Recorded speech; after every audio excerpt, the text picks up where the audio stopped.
Hello ಗೆಳೆಯರೆ, ಮತ್ತೊಮ್ಮೆ ನಮ್ಮ ಮಾಹಿತಿ ಪ್ರಪಂಚ ಚಾನೆಲ್ಗೆ ತಮಗೆಲ್ಲ ಸ್ವಾಗತ. ಸ್ನೇಹಿತರೆ, ಮೊನ್ನೆ ಭಾರತ ಮತ್ತು ಪಾಕಿಸ್ತಾನದ ನಡುವೆ ಯುದ್ಧ ವಿರಾಮ ನಡೀತಲ್ವಾ, ಆಗ ನಮ್ಮ ದೇಶದಲ್ಲಿ ಎಲ್ಲರೂ ಸಹ ಬೇಜಾರಾದ್ರು, ಅವರ ಕೋಪ ವ್ಯಕ್ತಪಡಿಸಿದ್ರು. ಯಾಕೆ ಗೊತ್ತಾ? ಈ ಸರಿ ಆದ್ರೂ ಈ ಪಾಕಿಸ್ತಾನವನ್ನ ಬಗ್ಗು ಬಡಿಬೇಕಂತ ತುಂಬಾ ಆಸೆ ಪಟ್ಟಿದ್ರು ನಮ್ಮ ದೇಶದ ಜನತೆ. ಆದ್ರೂ ಪರವಾಗಿಲ್ಲ ಗೆಳೆಯರೆ, ಪಾಕಿಸ್ತಾನದಲ್ಲಿರುವ ಬಲೂಚಿಸ್ತಾನಕ್ಕೆ ನಮ್ಮ ದೇಶ ಸಂಪೂರ್ಣವಾಗಿ ಬೆಂಬಲ ಕೊಟ್ರು ಸಾಕು. ಪಾಕಿಸ್ತಾನ ನಿಂಬೆ ಹಣ್ಣಿನ ತರ ಎರಡು ಓಳು ಆಗೋದ್ರಲ್ಲಿ ಅನುಮಾನವೇ ಇಲ್ಲ. ಹೌದು ಗೆಳೆಯರೆ, ಮೊನ್ನೆ ಪಾಕಿಸ್ತಾನದಲ್ಲಿರುವ ಬಲೂಚಿಗರು ತಮ್ಮ ನೆಲವನ್ನು ಪಾಕಿಸ್ತಾನದಿಂದ ಪ್ರತ್ಯೇಕಗೊಳಿಸಿ ಬಲೂಚಿಸ್ತಾನವನ್ನ ಸ್ವಾತಂತ್ರ್ಯಗೊಂಡಿದೆ ಎಂದು ಘೋಷಣೆ ಮಾಡಿದ್ದಾರೆ. ಬಲೂಚಿಸ್ತಾನದಲ್ಲಿ ಏನಾಗ್ತಿದೆ, ಬಲೂಚಿಗರು ಯಾಕೆ ಪಾಕಿಸ್ತಾನದ ಮೇಲೆ ರೊಚ್ಚಿಗೆದ್ದಿದ್ದಾರೆ ಎಂದು ನೋಡೋಕು ಮುಂಚೆ ನೀವು ನಮ್ಮ ಚಾನೆಲ್ಗೆ ಹೊಸಬರಾಗಿದ್ದರೆ ದಯವಿಟ್ಟು ಲೈಕ್ ಮಾಡಿ, ಶೇರ್ ಮಾಡಿ, ಕಮೆಂಟ್ ಮಾಡಿ, ಸಬ್ಸ್ಕ್ರೈಬ್ ಆಗೋದನ್ನ ಮರಿಬೇಡಿ. ಹಾಗೆ ಪಕ್ಕದಲ್ಲಿರೋ ಬೆಲ್ ಐಕಾನ್ ಹೊಡೀರಿ. ಸ್ನೇಹಿತರೆ, ಭಾರತ ಮತ್ತು ಪಾಕಿಸ್ತಾನದ ನಡುವೆ ಕದನ ವಿರಾಮದಿಂದ ನಮ್ಮ ದೇಶದ ಜನರಿಗಿಂತ ಪಾಕಿಸ್ತಾನದಲ್ಲಿರುವ ಬಲೂಚಿಗರು ತುಂಬಾ ಬೇಸರ ವ್ಯಕ್ತಪಡಿಸಿದ್ದಾರೆ. ಅದು ಯಾಕೆ ಗೊತ್ತಾ? ಭಾರತ ಹೊರಗಿನಿಂದ ಪಾಕಿಸ್ತಾನದ ಮೇಲೆ ಯುದ್ಧ ಮಾಡಿದ್ರೆ ಪಾಕಿಸ್ತಾನದ ಒಳಗಡೆಯಿಂದ ನಾವು ಯುದ್ಧ ಮಾಡಿ ಬಲೂಚಿಸ್ತಾನವನ್ನು ಸ್ವತಂತ್ರಗೊಳಿಸುತ್ತೇವೆ ಅಂತ ಕನಸು ಕಂಡಿದ್ರು ಈ ಬಲೂಚಿಗರು. ಆದ್ರೆ ಭಾರತ ಈ ಕದನ ವಿರಾಮ ಘೋಷಣೆ ಮಾಡಿದ್ದರಿಂದ ಈ ಬಲೂಚಿಗರಿಗೆ ತುಂಬಾ ನಿರಾಸೆ ಉಂಟು ಆಗಿದೆ. ಆದ್ಮೇಲೆ ಈ ಬಲೂಚಿಗರು ಭಾರತಕ್ಕೆ ಒಂದು ಎಚ್ಚರಿಕೆ ಕೊಟ್ಟಿದ್ದಾರೆ. ಅದೇನ್ ಗೊತ್ತಾ? ನೀವು ಪಾಕಿಸ್ತಾನದ ಮಾತು ಕೇಳಿಕೊಂಡು ಕದನ ವಿರಾಮ ಘೋಷಣೆ ಮಾಡಬೇಡಿ, ಯಾಕೆಂದ್ರೆ ಪಾಕಿಗಳು ನಂಬಿಕೆಗೆ ಯೋಗ್ಯರಲ್ಲ ಎಂದು ಪಾಕಿಸ್ತಾನದ ಬಲೂಚಿಗಳು ಭಾರತಕ್ಕೆ ತಿಳಿಸಿದ್ದಾರೆ. ಹಾಗೆ ಇನ್ನೊಂದು ವಿಷಯನು ಮೀರ್ ಯಾರ್ ಬಲೂಚ್ ಪಡೆ ಟ್ವೀಟ್ ಮಾಡುವ ಮೂಲಕ ತಿಳಿಸಿದ್ದಾರೆ. ಚೀನಾ ಪಾಕಿಸ್ತಾನದ ಜೊತೆ ನಿಂತಿದೆ, ಆದ್ರೆ ನಮ್ಮ 60 ಲಕ್ಷ ಮಂದಿ ಆರ್ಮಿ ನಿಮ್ಮ ಜೊತೆ ನಿಂತಿದೆ ಎಂದು ಭಾರತದ ಪ್ರಧಾನಿ ನರೇಂದ್ರ ಮೋದಿ ಅವರಿಗೆ ಟ್ವೀಟ್ ಮುಖಾಂತರ ತಿಳಿಸಿದ್ದಾರೆ. ಗೆಳೆಯರೆ, ಬಲೂಚಿಗರು ಭಾರತದ ಸರ್ಕಾರ ಮತ್ತು ಭಾರತದ ಜನತೆಗಳಿಗೆ ಬಲೂಚಿಗರನ್ನ ಬೆಂಬಲಿಸಿ, ಹಾಗೆ ನಮಗೆ ಪಾಕಿಸ್ತಾನದಿಂದ ಮುಕ್ತಿ ಕೊಡಿಸಿ ಎಂದು, ಹಾಗೂ ನಮ್ಮನ್ನ ಎಲ್ಲರೂ ಬಲೂಚಿಗರು ಎಂದು ಕರೆಯಿರಿ, ಪಾಕಿಸ್ತಾನದ ಪ್ರಜೆಗಳು ಎಂದು ಕರೆಯಬೇಡಿ ಎಂದು ಕೇಳಿಕೊಂಡಿದ್ದಾರೆ. ಆದ್ಮೇಲೆ ಈ ಬಲೂಚಿಗರು ತಮ್ಮ ಬಲೂಚಿಸ್ತಾನವನ್ನು ಸ್ವಾತಂತ್ರ್ಯಗೊಳಿಸಿ ಹೊಸ ಮ್ಯಾಪ್ ರೆಡಿ ಮಾಡಿದ್ದಾರೆ. ಅದನ್ನ ಒಂದು ಪ್ರತ್ಯೇಕ ರಾಷ್ಟ್ರ ಅಂತ ಮಾನ್ಯತೆ ಕೊಡಿ ಎಂದು ಕೇಳಿಕೊಳ್ಳುತ್ತಿದ್ದಾರೆ. ಹಾಗಾದ್ರೆ ಅವರು ರೆಡಿ ಮಾಡಿಕೊಂಡಿರುವ ಮ್ಯಾಪ್ ಒಪ್ಪಿಕೊಳ್ಳೋಕೆ ಸಾಧ್ಯನಾ? ಏನ್ ತೊಂದರೆ ಇದೆ? ಯಾಕೆ ಬಲೂಚಿಸ್ತಾನ ಪ್ರತ್ಯೇಕ ರಾಷ್ಟ್ರವಾಗಬೇಕು ಎಂದು ಬಯಸ್ತಿದೆ? ಪಾಕಿಸ್ತಾನದಿಂದ ದೂರ ಮಾಡಿ ಎಂದು ಕೇಳಿಕೊಳ್ಳುತ್ತಿದ್ದಾರೆ. ಅದು ಯಾಕೆ ಅಂತ ನೋಡೋಣ ಬನ್ನಿ.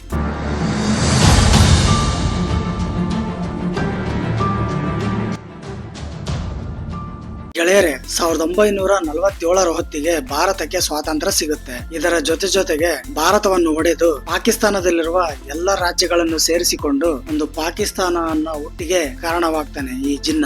ಆಗ ಅದೇ ಸಮಯಕ್ಕೆ ಈ ಬಲೂಚಿಸ್ತಾನದ ನಾಯಕರು ಈ ಪಾಕಿಸ್ತಾನವನ್ನ ಸೇರೋದಕ್ಕೆ ಬಯಸೋದಿಲ್ಲ ಎಂದು ಮೀರ್ ಯಾರ್ ಬಲೂಚಿನ ಅಧ್ಯಕ್ಷ ಹೇಳ್ತಾನೆ. ಇದಕ್ಕೆ ಪಾಪಿ ಪಾಕಿಸ್ತಾನದ ಅಪ್ಪ ಜಿನ್ನ 1948 ಒಂದು ವರ್ಷದ ಒಳಗೆ ಬಲೂಚಿಸ್ತಾನದಲ್ಲಿ ತನ್ನ ಸೇನೆ ನುಗ್ಗಿಸಿ ಅಲ್ಲಿರುವ ಬಲೂಚಿಗರ ಮಾರಣ ಹೋಮಕ್ಕೆ ಕಾರಣವಾಗ್ತಾನೆ. ಸ್ನೇಹಿತರೆ, ಆಗಿನ ಸಮಯದಲ್ಲಿ ಅಮೆರಿಕದ ಮುದ್ದಿನ ಕೂಸು ಆಗಿದ್ದ ಪಾಪಿ ಪಾಕಿಸ್ತಾನ ಅಮೆರಿಕದ ಶಸ್ತ್ರಗಳಿಂದ ಬಲಿಷ್ಠವಾಗಿತ್ತು. ಆಗ ಬಲೂಚಿಸ್ತಾನದಲ್ಲಿ ಪಾಕಿಸ್ತಾನ ನಡೆಸಿದ ಮಾರಣ ಹೋಮ ಅಷ್ಟಿಷ್ಟಲ್ಲ, ಇದಕ್ಕೆ ಮೀರ್ ಯಾರ್ ಬಲೂಚ್ನ ಅಧ್ಯಕ್ಷ ಭಯಪಟ್ಟು ಪಾಕಿಸ್ತಾನದಲ್ಲಿ ಬಲೂಚಿಸ್ತಾನವನ್ನು ವಿಲೀನ ಮಾಡೋದಕ್ಕೆ ಒಪ್ಪುತ್ತಾನೆ. ಗೆಳೆಯರೆ, 1948 ಬಲೂಚಿಸ್ತಾನ ಭಾರತದ ಜೊತೆಗೆ ವಿಲೀನವಾಗೋದಕ್ಕೆ ಒಪ್ಪಿಕೊಂಡಿತ್ತು. ಆದ್ರೆ ಈ ಜಿನ್ನಾ ಇದನ್ನ ನೋಡಿ ಇವನು ಬಲೂಚಿಗರ ಮಾರಣ ಹೋಮ ನಡೆಸಿ ಬಲವಂತವಾಗಿ ಪಾಕಿಸ್ತಾನದ ಜೊತೆ ವಿಲೀನ ಮಾಡೋದಕ್ಕೆ ಒಪ್ಪಿಸ್ತಾನೆ. ಬಲೂಚಿಸ್ತಾನ ಪಾಕಿಸ್ತಾನದಲ್ಲಿ ವಿಲೀನವಾದ ಮೇಲೆ ಅವರನ್ನ ವಿಶ್ವಾಸಕ್ಕೆ ತೆಗೆದುಕೊಂಡು ಅವರನ್ನ ಚೆನ್ನಾಗಿ ನೋಡಿಕೊಂಡ್ರ? ಇಲ್ಲ, ಅವರ ಮೇಲೂ ದೌರ್ಜನ್ಯ ಮಾಡಿ ಅವರ ಕುಟುಂಬದ ಸದಸ್ಯರನ್ನ ಕೊಲೆ ಮಾಡಿಸಿ ಪಾಕಿಸ್ತಾನದ ಸರ್ಕಾರ ವಿಕೃತ ಮೆರೆಯುತ್ತದೆ. ಆದ್ಮೇಲೆ ಬಲೂಚಿಗರು ಇಷ್ಟೊಂದು ಬಂಡೇಳಲು ಕಾರಣ ಅಲ್ಲಿನ ಸರ್ಕಾರ ಮತ್ತು ISI. ಏಕೆ ಗೊತ್ತಾ? ಬಲೂಚಿಗರನ್ನ ಕಿಡ್ನಾಪ್ ಮಾಡಿಸಿ ಅವರನ್ನ ಕೊಲೆ ಮಾಡಿ ಎಲ್ಲಿ ಬೇಕಾದಲ್ಲಿ ಅವರ ಮೃತದೇಹವನ್ನು ಬಿಸಾಕೋದು, ಇಲ್ಲ ಅಂದ್ರೆ ಬಲೂಚಿಗರ ಮೃತದೇಹನು ಸಿಗದ ಹಾಗೆ ಮಾಡೋದು ಅಲ್ಲಿನ ಸರ್ಕಾರ ಮತ್ತು ISI ಇಷ್ಟೆಲ್ಲ ಕೃತ್ಯ ಮಾಡಿಸುತ್ತೆ. ಇದರಿಂದ ಬಲೂಚಿಗರು ಬೇಸತ್ತು ಪಾಕಿಸ್ತಾನದಲ್ಲಿ ಬಲೂಚಿಗರು ಬಂಡೆದ್ದಿದ್ದಾರೆ. ಆದ್ಮೇಲೆ ಬಲೂಚಿಗರು ಇನ್ನೊಂದು ಬೇಡಿಕೆ ಭಾರತದ ಮುಂದೆ ಇಟ್ಟಿದ್ದಾರೆ. ಅದೇನ್ ಗೊತ್ತಾ? 1971 ಯುದ್ಧದಲ್ಲಿ ಈ ಪಾಕಿಗಳು ಭಾರತದ ಮುಂದೆ ಶರಣಾಗತಿ ಆದ್ರಲ್ವಾ, ಆಗ ಭಾರತ ಭಾರತ ವಶಪಡಿಸಿಕೊಂಡ 93,000 ಸೈನಿಕರ ಆಯುಧಗಳು ನಿಮ್ಮ ಹತ್ರನೇ ಇದೆ, ಅದನ್ನ ನಮಗೆ ಕೊಟ್ಬಿಡಿ, ಈ ಪಾಪಿ ಪಾಕಿಸ್ತಾನದ ವಿರುದ್ಧ ಬಳಸ್ತೀವಿ ಎಂದು ಬಲೂಚಿಸ್ತಾನದ ನಾಯಕರು ಭಾರತದ ಮುಂದೆ ಬೇಡಿಕೆಟ್ಟಿದ್ದಾರೆ. ಗೆಳೆಯರೆ, 1971 ಮಾರ್ಚ್ 26ರಂದು ಭಾರತದ ಪ್ರಭಾವದಿಂದ ಬಾಂಗ್ಲಾ ಒಂದು ದೇಶವಾಗಿ ಸ್ವತಂತ್ರಗೊಳ್ತು. ಅದೇ ತರಹ ಪಾಕಿಸ್ತಾನದಿಂದ ನಮ್ಮನ್ನ ಸ್ವತಂತ್ರಗೊಳಿಸಿ ಎಂದು ಬಲೂಚಿಗರು ಭಾರತಕ್ಕೆ ಕೇಳಿಕೊಳ್ಳುತ್ತಿದ್ದಾರೆ.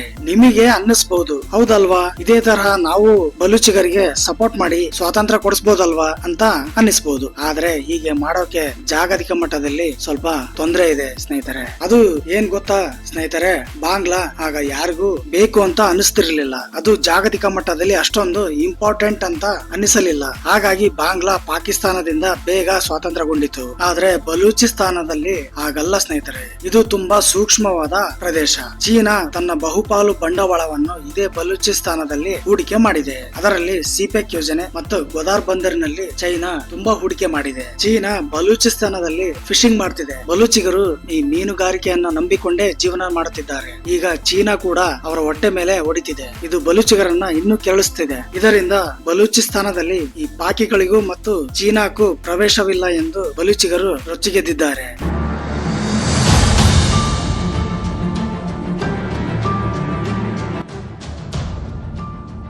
ಗೆಳೆಯರೆ, ಈ ಚೀನಾದವರನ್ನ ಕಂಡ್ರೆ ಸಾಕು ಅಲ್ಲಲ್ಲೇ ಬಲೂಚಿಗಳು ಕೊಂದು ಹಾಕ್ತಿದ್ದಾರೆ. ಜೊತೆಗೆ ಪಾಕಿಗಳಿಗೂ ಸಹ ಬಲೂಚಿಗರು ಹಳ್ಳ ತೋಡ್ತಿದ್ದಾರೆ. ಇಷ್ಟೆಲ್ಲ ಬಲೂಚಿಗರಿಂದ ತೊಂದರೆ ಆಗ್ತಿದ್ರು ಸಹ ಪಾಕಿಸ್ತಾನ ಬಲೂಚಿಸ್ತಾನವನ್ನು ಯಾಕೆ ಬಿಟ್ಕೊಡ್ತಿಲ್ಲ ಗೊತ್ತಾ ಸ್ನೇಹಿತರೆ?